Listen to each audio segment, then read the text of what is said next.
of allegiance to the flag of the United States of America and for the republic which stands, one nation, under God, indivisible, with liberty and justice for all. Thank you. Next on the agenda are the meeting minutes from the last month's meeting, and we're going to approve those next time. We've got some significant editing to do to those, so that'll be approved next time. Next is 415 Maplewood Drive, and I just received an email about an hour and a half ago that has been withdrawn from the meeting tonight at the request of the applicant. So anyone that's here to see that, it will not be discussed. And sorry for the late notice, but that wasn't our notice. So We anticipate that being on next month, so keep an eye out for the agenda. that takes us to Adrasen Phase 4.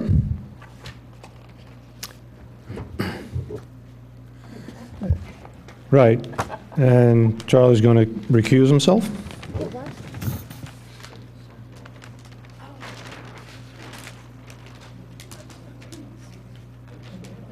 You want to try and get this part over here on the, see if I can pull it to make it work. Okay. John Snyder from Saul Ewing for the applicant. I have with me Eddie Scott tonight, and we're going to do kind of a tag team to try and answer. This is a sketch plan, so we're here for comment on what we're trying to do. We think and hope you like it. What I wanted to do is first orient you where we were. This is the approved subdivision plan with the phase map, and what we're going to be focusing on tonight is the green portion, which is phase 4. There's only one thing that's going to be in our subdivision plan that's not in phase 4, and that's right up here in phase 1 in an open space parcel. We've been conveying open space parcels to the North American Land Trust because it could either be that or the association that would own the open areas of the tract. This has a pond in it, and North American Land Trust would just assume the association owned the pond. So we're just going to put a parcel line in through here. You'll see it on later plans, but to create a parcel of open space that'll be owned by the association, and then the rest of it will go with the others for the North American Land Trust. Yes. That's not tonight, right? That's going to be part of the subdivision plan that we submit. Tonight, this is all sketch plan tonight. There is that line on the latest sketch plan. Maybe not on yours, but on the latest. But that shouldn't be any discussion, any issue anyway. That's just, now, to do a little history, the plan I just showed you was the approved subdivision plan, and the green was phase 4. When we were doing the conditional use approvals, we had a couple of options in that conditional use approval, and one of the places where there were options was phase 4. And if you remember phase 4, we said the bottom half of phase 4 may really work better for some large lots. So we got, as a conditional use approval, the ability to go either way with large lots or with the lots that were in the subdivision plan. So that was the alternative phase plan for phase 4 from the conditional use approval. As you see, there are some small lots in the northern part of phase 4 and some big lots in the bottom part of phase 4. Now what I'm going to do here is just simply for the sake of understanding phase 4 better, I'm going to turn these this way so that I don't have to keep fighting, even though they'll be upside down. North will be toward the bottom, south will be toward the top, but phase 4 is up here. It's easier to get on your screen. That shows you in Phase 4 the lots, the non-residentially approved parcels, which are in the yellowish, and the open space parcels, which are in the green in that phase. So that's what, this sheet here is from the final plan, recorded final plan set. So what we have found is we found that, well, Eddie, why don't you talk about marketing first, and I'll come back and then explain the sketch plan after Eddie talks about the goals. Thanks very much. Good evening. So what we're hoping to accomplish is to take kind of the system that we used when we were doing the northern and southern sections of the property back in the 90s, conservation easements, and put them together with the system that we developed for Phase 1, the first 16 lots. So that's been going pretty well. I'm down to 2, maybe 1 lot out of the 16, so we're glad the way that has gone. But we want to take the opportunity because, you know, we always like to do less houses. We always like to have more open space. And so we've developed a system where we think, as an alternative to this approved plan, with John's expertise, we can put about 6 house sites on what's really 100 acres. So some of that is open space designated under the plan. Some of that is some of these lots that are approved. Some of that is the NRA. Let's see whether we can really confuse you. I think that's right, isn't it? Yeah, that's the same orientation. Okay, so here we're looking at 6 home sites, carefully selected. They have fabulous views, wonderful. I call this portion of the property the hidden valley. You can't see it. You can't see it really when you're at the main house. You can't see it if you're driving on Darby Paley Road. You can't see it anywhere. So it's this wonderful valley, and, you know, wouldn't it be great to have 6 houses there instead of 20? So that's our goal. And so in working with John, we figured out how we can do that, offer an opportunity in the marketplace to come and be involved in this kind of a development. And we're very excited about it. So the idea is that in that same 100 acres, in the original plan, we had 20 homes, right? And you're going to, do a series of lot consolidations as they get sold and developed and bring it down to 6? Or is the next phase of the plan? I'm going to let John explain the technicality of it.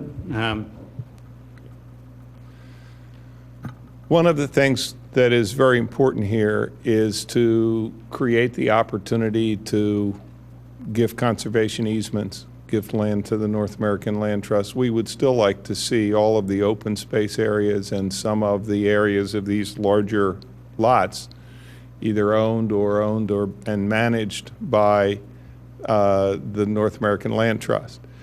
When you do those conservation easement type of things, you end up with yield plans to determine what you can build and what you can't build and what you're gifting and so forth.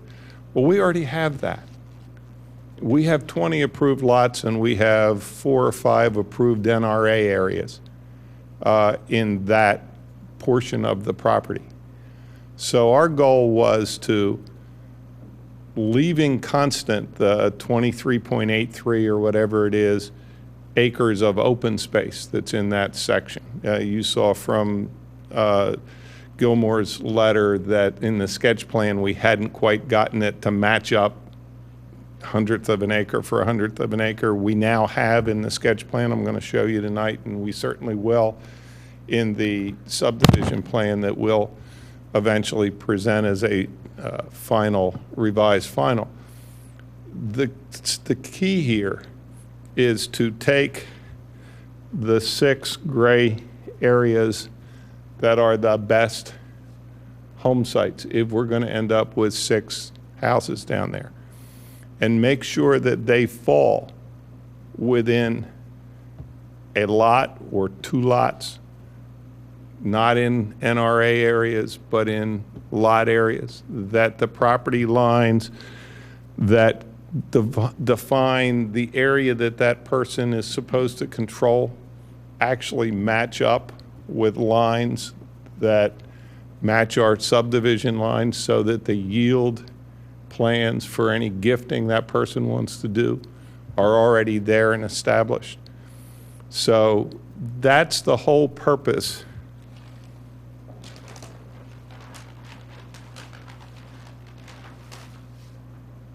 of that subdivision sketch plan, which is generally the same as yours. We've been trying to refine it in the week since we submitted it, because we're trying to define all the way down to the little 200 by 200 area where that house best fits, how it should best be achieved, how it's best to be accessed, so that once we do that, for example, down in here, just to show you, we've changed the lot line slightly to be able to make sure that this house site right here fits and doesn't impinge upon, for example, 3 lots or 2 lots in an NRA or a lot in an NRA.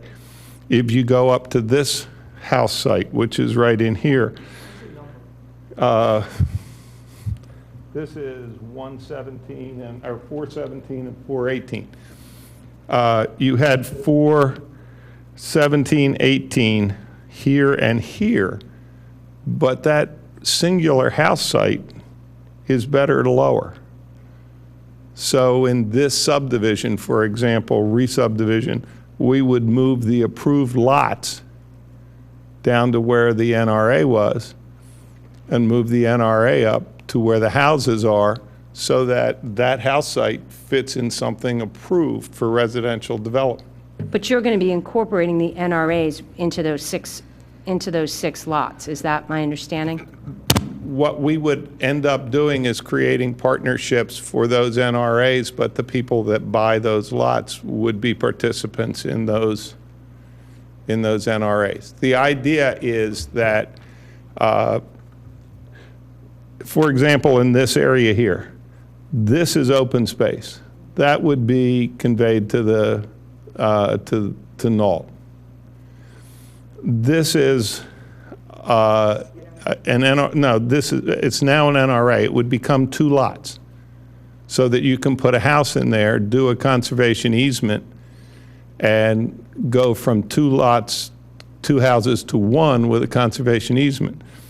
This lot over here could be gifted, because you're not going to build a house on it, so you could gift that. The NRA, once it's matured, could be gifted. So that's an example of how in an area that's showed on that plan as, in essence, a large lot. It's not really a large lot. It's an accumulation of different types that retain value, allow the house to be built in the right place, and yet ends up with 1 house in that whole big area.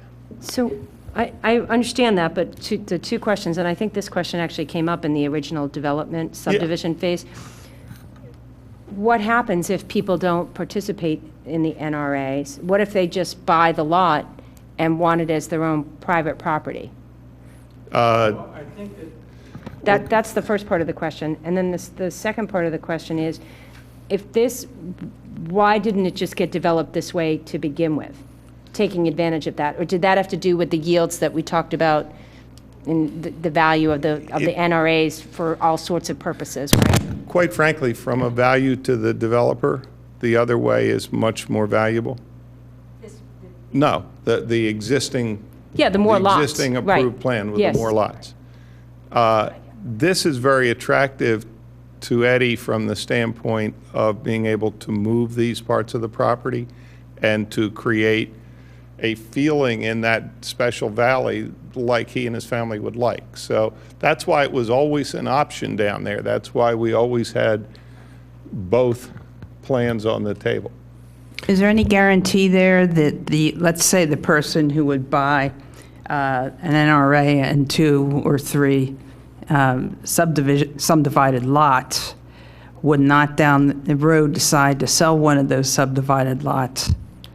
We can't guarantee that. We never could guarantee that. We didn't guarantee any of that in phase 1. And in phase 1, you have had 2 already gifted NRA parcels, 2 that will be ripe to be gifted at the end of this year, 2 more that are in the process. So we've talked about like-minded people. We've always found like-minded people. In the NRAs, Eddie is the controlling member of the general partner. So that's some solace to us. But for example, with the lots, they're going to be sold in fee. So if somebody decided that they wanted to have them be 2 lots and 2 houses down there, unfortunately, that's what could happen. My one concern is, and I understand what you're doing, there's probably tremendous tax breaks in doing it that way, which are attractive to people who would be buying this. But let's say, for example, you move those 2 houses back. And you have the NRA space up front, like those 4 that you were talking about there. Right now, the 6 overall lots look great. However, if some are developed that way and some are not, then we have kind of a hodgepodge road system in there. And my concern one of the is, things we're going to have how to do you do- handle that? One of the things we're going to have to do is when we go for final approval of this phase 4, we're going to have to bond the entire current road system.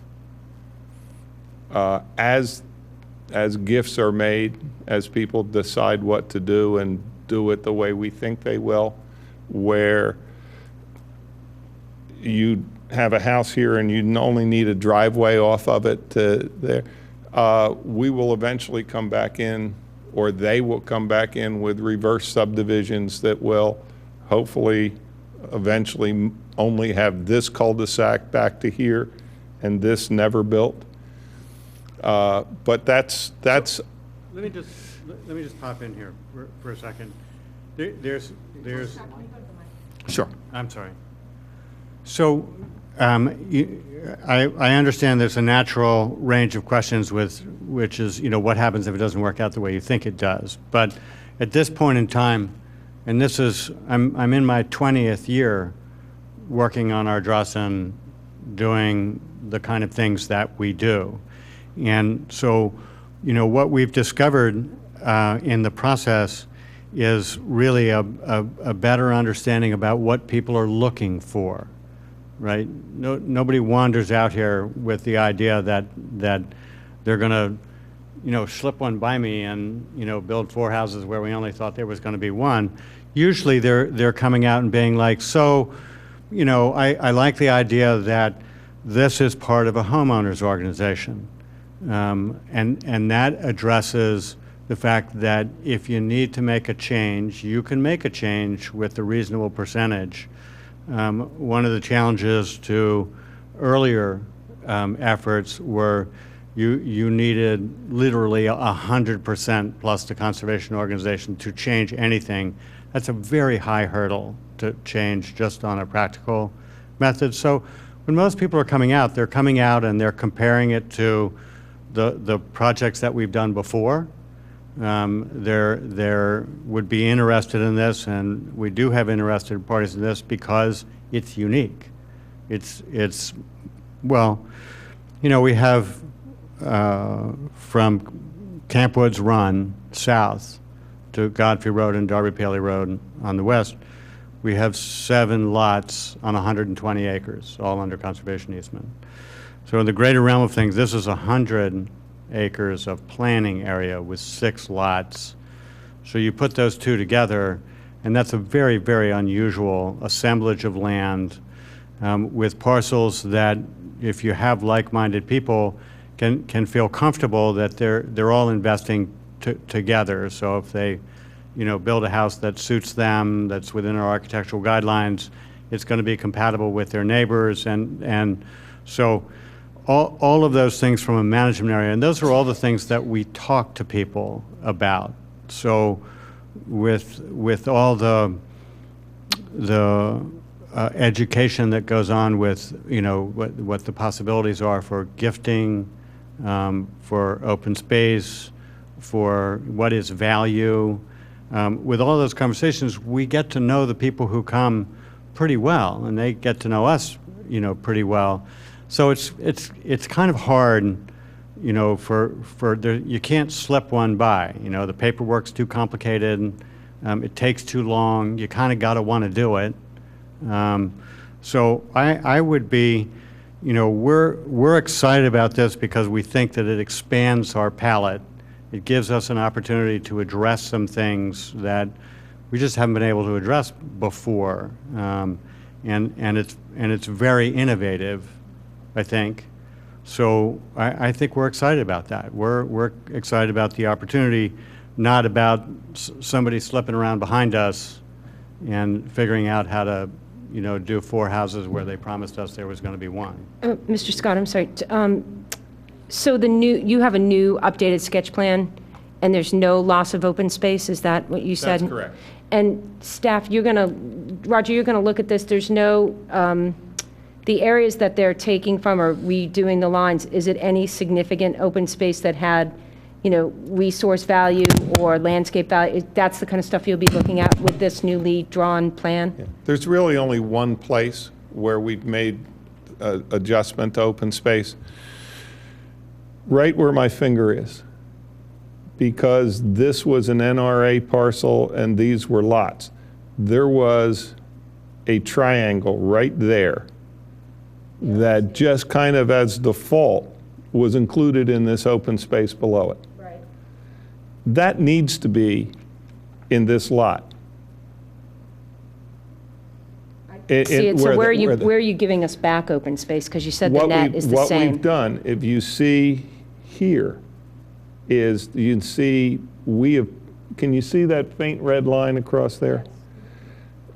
That area then has been pulled up out of lots and put into open space. So it's in this same hillside. So you pulled it out of the NRA? We pulled it out of what was an NRA. And made it open space? And made it open space, and we pulled this area of open space and made it lot. Yeah, I see that.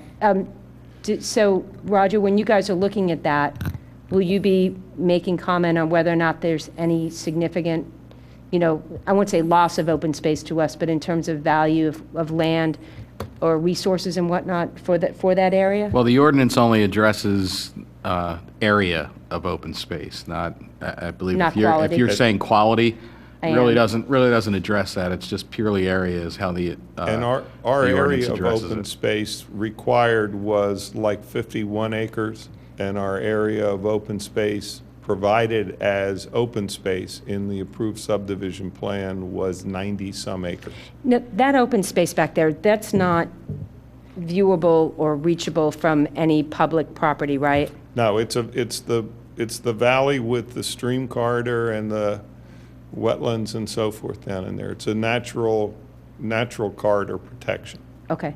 And the 411, that 4-11 lot, it said it was getting bigger. Is that still the case? I actually can't see what, No, is it that access from actually- that small it driveway on actually- Darby? I think it actually stayed pretty much the same. A little bit bigger. I have not seen this reconfigured plan. Okay. I mean, I know Mr. Snyder was telling me a few days ago and tonight again that they had reconfigured some of the plan from what generated my review letter to make the open space balance. I haven't seen this other than what's being presented tonight. And, Okay, and thanks. that's why it's a sketch plan. We're just still working with sketches to see what the one that we will submit as a revised final will actually look like, but you can see substantially what it will look like. There's one thing I wanted to point out from your questions, and I agree with you. The biggest issues of change are in what we call lots 4, 5, and 6, or housing sites 4, 5, and 6 at the bottom down there. Those are the ones that Mr. Scott has significant interest in. I'm not concerned, personally, as his lawyer, I'm not concerned about them not moving under this new program. The thing that I've tried to protect, and he'll know this, he knows this because I've lectured him about it all along, is that if lots 1, 2, and 3 are the ones that may be less desirable as big lots and more desirable under the present program, trying to maintain the present lot layout on those. And as you can see, we've pretty much done that along the only thing we've actually changed in 1, 2, and 3 from a lot location is we've taken a lot over here and moved it there from the standpoint of changing an NRA or lot around. And that, other than that, those areas up there have remained the same, so that there is still that flexibility. If we don't find somebody that wants that lot 1 as a big piece with one house on it, it might be 4 lots. Right, so you know what would be helpful, because I think it's, the one on the plan on the page is still showing the original lots. The 6-lot configuration, you had a small piece of paper. If you could just lay that next to this, Yes, oh, here it is. I think it would help us see, basically actually to the side of it, Mr. Snyder, would be helpful. Thank you. And then can you push it toward, keep going a little bit more. It helps us see where the overlay of the lots are. Okay, since. Yep, and since the this orientation isn't of the part 2 of that, cul-de-sacs I'm helps, gonna- so thank you. Yeah. All And right. so what I was talking about was Yep. this piece here is that piece there, Sure. which had 4 lots in it. That could still be that. We don't think it will, but it still could be. Sure, but then it's Because from, that's on that road and it's like it was. but then it still goes down from 20 to, Yeah. I don't know, 9, 8, Well, 5 plus 4, you're talking 9. about taking 3 Okay. and putting it into 1, Sure. taking 3 and putting it into 1, and taking 4 and putting it into 1, so that's 10 going to 3. But still, you know, Yep. when you think about that, so this is 10 acres with additional, this buffer area is 14, this buffer area is 14 and some acres. Right. There's a lot of land here, and it's, you have the back lawn, it's Mm-hmm. kind of a backdrop here. If you wanted to have a little piece of green in the middle of Radnor Township, this is a pretty lovely site. And lots of protection from the surrounding road system, same with 2. And there was a wonderful guy I knew that had a house on the top of a very high hill in Jamaica, and he called the house Point of View, was the name of it. And Lot 3 might also be able to apply for that name. It has the most spectacular view southwest. Under this configuration, how's Lot 4 getting road access? Lot 4. Yes. There is road frontage on here. What you would do if you only had 6 houses is that there would be a driveway easement. Yeah, because I think we coming from here. talked about, that's the really bad part of Darby Paoli, where it would be Yeah, we horrible to would, take no, road it access would- off of It there. would come in off of the top here. There's a spine that runs down through here, and it would run down the side of that spine, so it's not at the top of it in view, and there would be a driveway easement for it. We actually we had a very well-known architect out talking about what it looks like when you have these roads in here or driveways into these lots, to make sure that on the horizon you don't see the whole car on the horizon, that the horizon is actually a little bit above the car. So a lot of detailed thought has gone into. And I didn't want my answer about those 1, 2, and 3 to mean that Eddie has any doubt about being able to find the people that he thinks would want 1, 2, and 3. I'm just telling you that me, as the lawyer, that was the area that I was concerned in protecting in case you needed to stay with the existing plan. Those ones on 4, 5, and 6, those will go quickly. So while I hear your concern about the change in this to put the NRA up top and the lots down below, I think you're going to find that that will be a non-issue and a non-issue very quickly. Oh, I wasn't even saying that. It was more that so it's, the unfortunate thing is it's a beautiful area, but most of the public will never see it. Not that it's your job for us to see it, but I'm just saying most of us will never see it. Well, and that's, I understand that. That's one of the things that makes it so, you know, you just naturally want to call it the Hidden Valley, because, yeah. So that's what the sketch plan is all about. That's what the revised final plan for Phase 4 would be all about. Well, what's the reason for the timing of this now? Have you already, I know 2 is already being worked on, and are you already into Phase 3? I mean, what's the reason for the timing of this now? We're probably going to go 2 and 4 soon. next. Okay. Yeah. This is a very different model. You know, the 10-acre model is very different from what we're doing on Phase 2, Ivy Lane. It's very different from the Phase 1 model. It's unique. There hasn't been anything like it on the market in a long, long time. They're all big enough to be eligible for the Act 319. So I think there's a lot of good reasons for doing it now. And actually, Phase 3 could come at any time. I mean, there's no reason to believe that we would have to finish 2 or 4 from a marketing standpoint to go to 3, because 3 is a market of home sites that are like 1.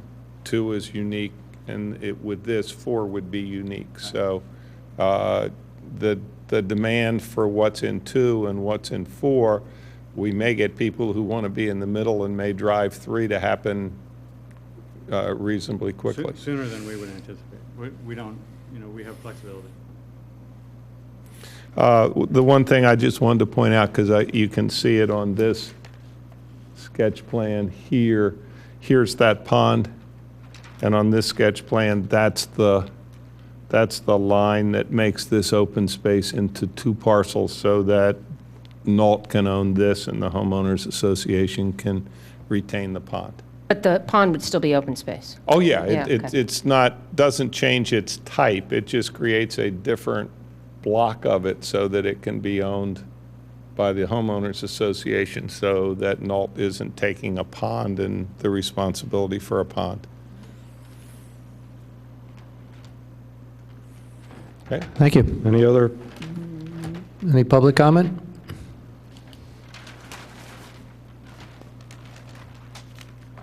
Do you want any of these left? I may need them, because I do. I'm going to start with, hi, Leslie Morgan. Always interested about Ardrossan, especially the trees. But the one question I had just on math, you guys, and I'm confused.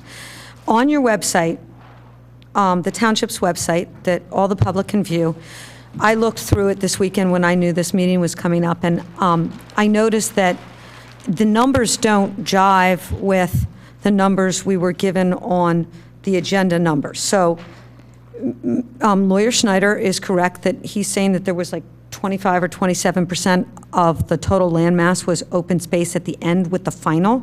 But what you have posted is the conditional use plan, and that says, like, for instance, which is why I'm confused, I'm not saying it's wrong, I'm just confused, that Phase 4 has 15.02% acres, and that the whole plan only had near about 15.04% acres. So I remember and I recall that at the end there was some some big jump in percentages of open space, and it might have been, steep slopes or whatever, but I didn't see that on your website.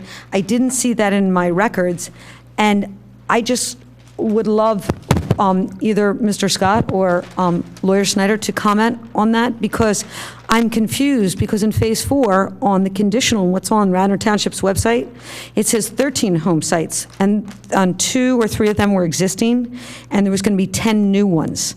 So the numbers on the home sites are, I'm not understanding either. So I think I forgot at the end. That's all I'm saying. Go ahead. Yeah.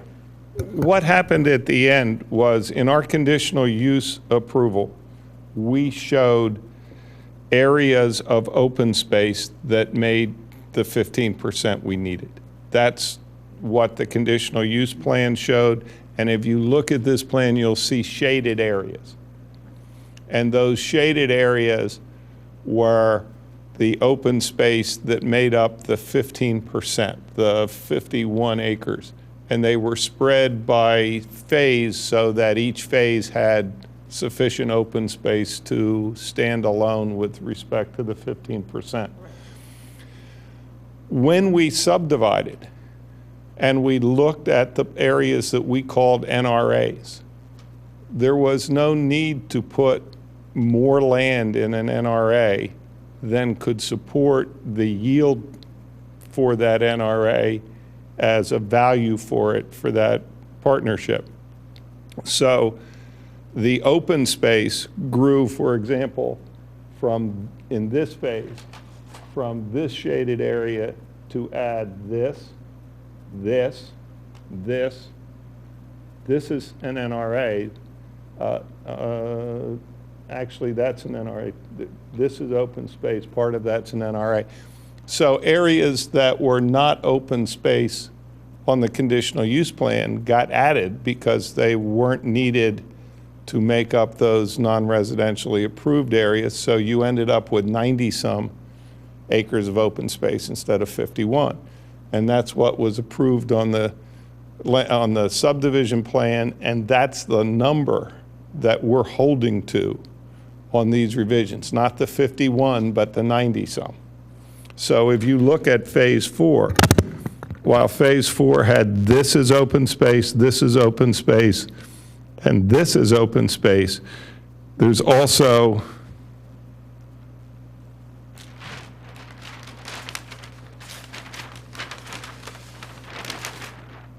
if you look at the actual approved subdivision plan, instead of a little chunk down there, it's all of this.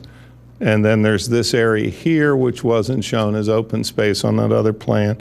So that's what I mean by we had areas that became open space just because we didn't need them to put into ownership areas. And so they will be either owned by NALD or by the homeowners association. Does that help? Yep. I knew I had skipped something, but maybe the township could put the final plan on the township, just as a, because all we're seeing is the conditional use, and then when something like this comes up, we're all confused. But I guess my comments are beautiful. Both, I think it's a beautiful plan, and I think you'll sell them faster than the other smaller ones. And you know I'm never one to give a compliment too quickly, but I think it's a beautiful plan. And it's a shame that the entire site, maybe the economics of the country caught up, the stock market caught up. It's a shame that these 6 lots couldn't be mirrored through the rest of the piece of ground. I know that when you started this, Mr. Scott, the economy was still a little weak, but I think he'll get buyers very quickly for something like that. It is unique, and there's not much like it on the main line, and you certainly have the demographics here, so I'm not worried about that as somebody whose parents and my brother are both in conservation easements at all. But I guess I'm here then to just talk about the trees and the buffer, and do we have an update on that? Because, I think that this has been a joint, not a marketing effort, but a joint development effort where the township did come in big and the taxpayers came in big. And we've been waiting for 2 years. In January will be 3 years. When will, I would love to move, if there's accommodation here, to get the trees in the buffer zone planted. it's not many trees. We didn't get as many as the other density modifications, and I would love your help in that. I think many of your taxpayers would like that too. So if we could get the trees planted, that would be great, because each year and growing cycle, we miss about 2 to 3 feet on some of the fast growers, you guys. That's a lot. That's considerable. Thank you. Thank you. Any other, good? I can answer that question. Obviously, when you're planting a berm, you need the berm. And so we've been working through that berm through the process of phase one. Some of that berm on the far southwest side and on the far northeast side come as you do even other phases. So the portion of the berm that is complete is scheduled to be planted between now and the end of October. Thank you. Any other public comment? Any other board comment? I move we adjourn. Okay. Old business? Oh, I thought. New business? Yes, please come.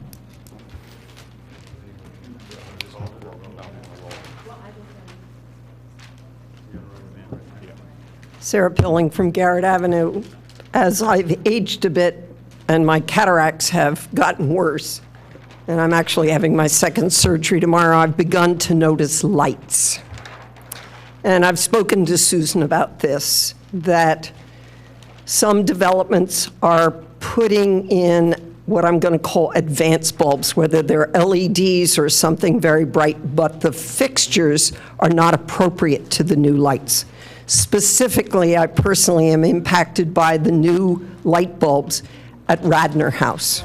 The fixtures are on a pole and they're this way, so the lights are not down. I live quite a distance from it, although my property sort of borders it, but I'm away. I don't need lights in my second floor of my house, and that's with the trees. So my concern is, as more advanced lights, LEDs or other, become cheaper, last longer, that unless we have some kind of a mechanism when places change their bulbs to these new bulbs, but the bulbs really aren't appropriate to the fixtures or the fixtures to the bulbs, that we're going to end up with a lot of light pollution. And as Susan explained to me, everything that's here is grandfathered, but I think that's wrong. You don't want light pollution, and the people who live around it, we don't want light pollution either. And so I just bring it to you as something that I think really should be looked into for the future comfortableness of this township. This township's very concerned about dark sky, and certainly we have worked long and hard with Villanova to get as much dark sky as we possibly can, and it hasn't been easy. So I just bring this issue before you because I really think it needs attention. Thank you. Thank you.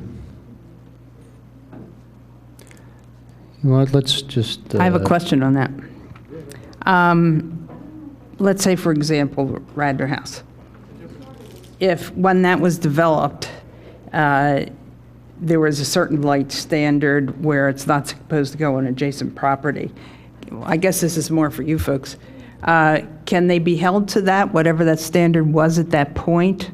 Or do we need to address new ordinances to address that now as bulbs and light fixtures are changed?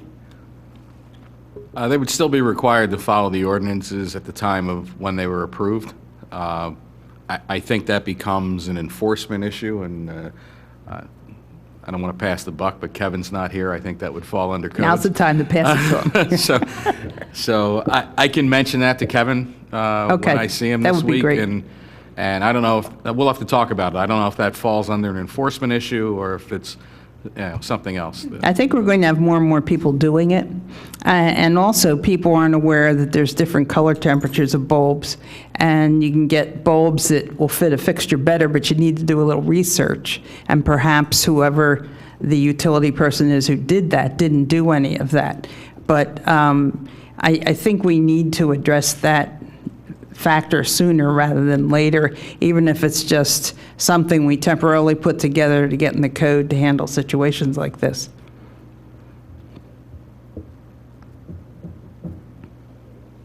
Any other comment? Susan? Move we adjourn. Okay, all in favor? Okay, adjourned.